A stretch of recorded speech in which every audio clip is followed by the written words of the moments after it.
From the 17th century empire of Sweden, the story of a galleon that sank at the start of her maiden voyage in 1628 must be one of the strangest tales of the sea. For nearly 3.5 centuries, she lay at the bottom of Stockholm harbour until her discovery in 1956.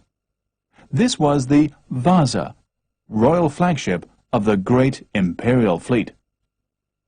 King Gustavus Adolphus, the Northern Hurricane, then at the height of his military success in the 30 Years' War, had dictated her measurements and armament.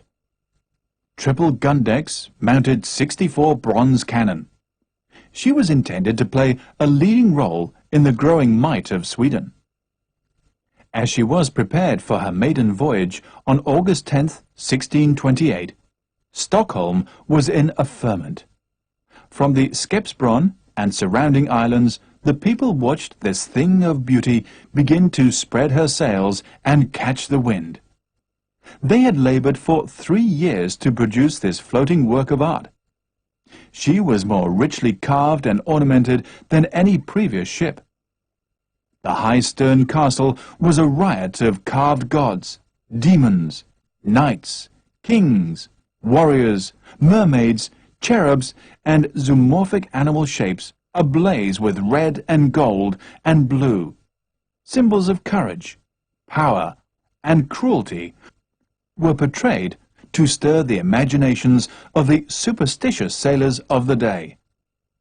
Then the cannons of the anchored warships thundered a salute to which the Vasa fired in reply.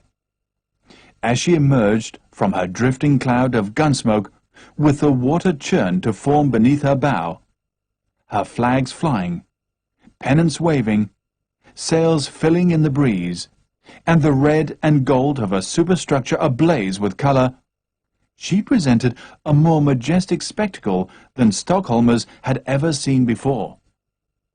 All gun ports were open, and the muzzles peeped wickedly from them.